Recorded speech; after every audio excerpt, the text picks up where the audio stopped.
Mahigit isang buwan na lang bago ang inabangang concert ni Julian San Jose at Stel ng SB19. Ang mga paghahanda sa pinakainabangang team-up sa chika ni Aubrey Carampel. Ready na ang makijam sina Asia's Limitless star Julian San Jose at SB19 Stel sa kanilang first concert together. And not just one, but 2 nights silang pwedeng makasama sa July 27 and 28 sa New Frontier Theater. Sagot na ng power duo ang playlist na very hands-on sa kanilang choice of songs for a guaranteed fun and memorable show para sa kanilang fans. Gusto namin mabigay talaga yung best performance namin together kasi nga this is our first time. We want to make sure that everybody can relate to our songs, or yung pinaka-repertoire namin. Hindi lang syempre yung mga kanta namin, but yung mga songs na nasasabayan natin lahat. Si Paolo Valenciano ang magdidirect ng concert na very open to collab with Julian Stel. Sa pictorial pa lang, nakatutok na si Direk Paulo. Kita ng araw agad ang kanilang chemistry. You're really going to see parang 2 of the country's best performers coming together, and I feel that's something that the fans are really gonna enjoy. The Julian Stel ang ating tinig concert ay collaboration ng GMA Synergy, GMA Entertainment Group at 1Z Entertainment. Pwede nang bumili ng tickets sa lahat ng Ticketnet outlets nationwide at online sa ticketnet.com.ph. Bukod sa concert, inaabangan na rin ang muling pag-upo ni Julian Stel sa iconic red chairs. This time as coaches naman ng The Voice Kids Philippines na soon ay mapapanood sa GMA. Sobrang excited ako, sobrang excited kami na makita yung kung ano yung mai-offer nila at kung ano yung mga talento at mga kaya nilang gawin at ma-showcase nga sa The Voice Kids stage. Excited kaming marinig yung mga boses sa likod ng red chair, kaya naman makita tayo soon. Aubrey Carampel, updated sa showbiz happenings. Kung akala ninyo tapos na ang matitinding eksena sa Kapuso Prime Action series na Black Rider dahil sa pamamaalam ng ilang character sa madugong Red Wedding episode, aba, nagkakamali kayo. May mga posible pang magbalik sa kanila at may abangan ding transformation sa character na ginagampanan ni Yazzie Pressman. Ichichika yan ni Nelson Canlas.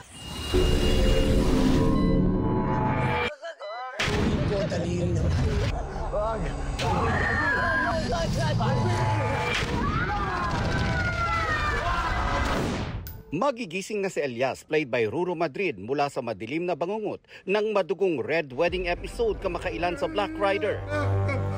Na ikinasawi ng kanyang kaibigan na si Paeng, played by Matteo Giticelli, at iba pang karakter sa serye. Sepanks daw agad si Ruru sa pagkawala ng mga naging kaibigan niya sa taping ng serye. Hanggang ngayon hindi pa rin siya totally nagsisink in sa akin yung mga dating cast ng Black Rider na ngayon wala na yung mga characters.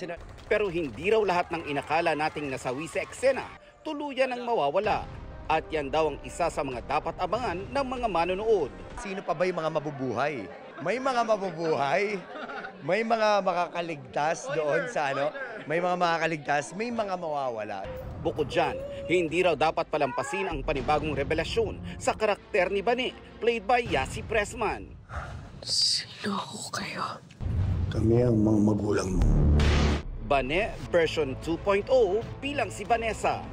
Sa tindi ng mga past at upcoming episodes sa GMA Prime Action Series, talagang pagod is win daw para kay Ruru. Pero gaya ng kanyang karakter sa Black Rider, wala ring uurungang mga challenges ang ating bida. Pag binasa namin yung script, kaya ba natin to? Talagang halos araw-araw, puro action scenes yung ginagawa namin, drama. It was very challenging na pagsabayin ang action at drama genre. Very challenging, pero sobrang gusto ko yung mga ganitong klaseng challenge. Nelson Canlas, updated sa showbiz happenings. Indeed, a superstar. Ayaw paawat ng career ni National Artist for Film and Broadcast Nora Honor nang pinarangalan siya sa World Class Excellence Japan Awards. Kasabayan ng muli niyang pagsabak sa pag-arte sa isang special role sa GMA Afternoon Prime Series na Lilet Matias, Attorney at Law. Yan ang chika ni Lars Santiago. National artist recognizing her exceptional Hindi binigo ni National Artist for Film and Broadcast Arts, Nora Honor, ang naghintay sa kanyang mga tagahanga dahil personal niyang tinanggap ang parangal bilang natatanging Filipino national artist sa idinaos na World Class Excellence Japan Awards sa isang 5-star hotel sa Pasay City. Pangalawa nito na binigyan na award sa akin ng ni Ma'am Emma Cordero. Yun. Kaya lang sa Japan, kaya hindi ako nakapunta. Kaya nangako ako dito, napupunta ako. Timing naman na sa pagtanggap ni Ate Guy ng award ay week din ng paglabas niya para sa kanyang special participation sa top-rating GMA Afternoon Prime series na Lilet Matias, Attorney at Law. Excited si Ate Guy sa muli nilang pagsasama ni Joe Berry sa isang acting project. Sa istorya, lumapit ang karakter ni Ate Guy na si Chato o kaya Attorney Lilet para matulungan siya sa kinakaharap niyang kaso na pagpatay sa asawa ng kanyang anak na mentally challenged na laging binubugbog. Okay naman, walang problema. Natapos naman ako sa oras na sinabi. At maganda yung attorney.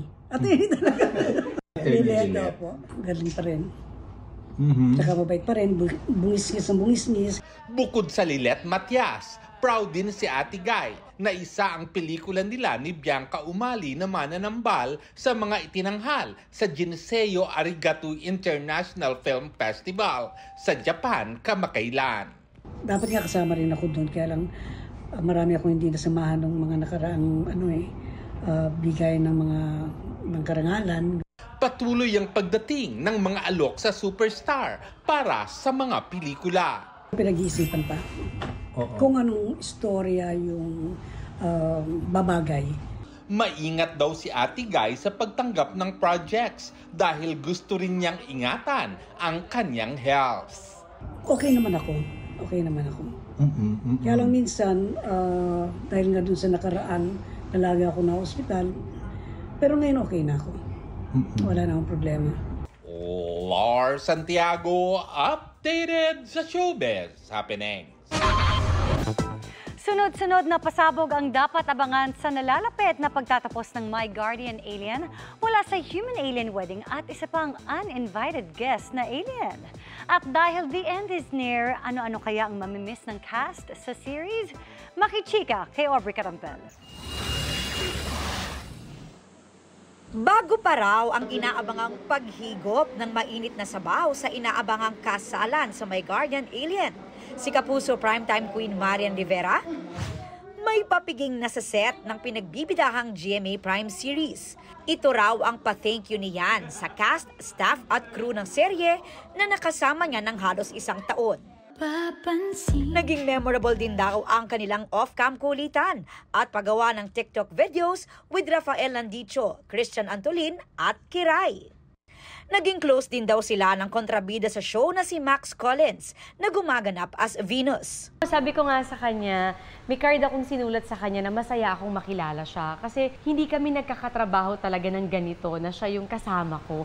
So natutuwa ako na nagkakilala kami dito sa soap na to at nabuo talagang friendship namin dahil na hindi ko ine-expect na magiging ganun kalalim. Bittersweet because we love what we do. It's almost been a year of taping now and to say goodbye is very painful but at the same time fulfilling kasi at least we're going down with a bang.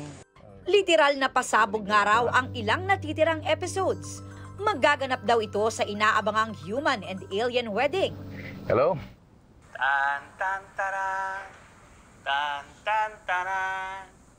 Mabuhay ang bagong kasal. Anong ibig mong sabihin? Kasi ako invited eh. So ngayon pa lang, I'm making a mock of your wedding. Dahil baka hindi kayo matuloy sa altar ni Grace. Ilan mo na kami. Yan ang masamang plano ni Seth, ang karakter ni Gabby Eigenman na galit sa mga alien. I'm sure marami na nabubwisit, ang dami na nagagalit. Pero at the end of the day, pagka napanood nila hanggang dulo ito, may revelation naman. I hope they would understand where Seth is coming from. But syempre, lahat ng mga ginawa ng masama, may price yan eh. Matuloy nga kaya ang palitan ng I-dos ni Grace at Carlos? Gabby and Marian, pahingi naman ng hint dyan. Ano ba nangyayari sa kasal? Number 1, natutuloy, tapos susuot yung sing-sing, maghahalikan, or hindi matutuloy dahil may tututol o may mangyayari. Di ba gano'n naman? May aabangan sila dito sa May aabangan kasi nila alam kung sinong mawawala. Hindi natin alam baka ako na to or isa sa mga mahal ko sa buhay dito. Bukod sa napipintong aberya sa kasalan, may dumating ding uninvited guest ang pamilya Soriano na isa ring alien. Kaya di raw dapat palampasin ang huling 2 linggo ng My Guardian Alien at ang kanilang extraordinary finale. Aubrey Carampel, updated sa Showbiz Happenings.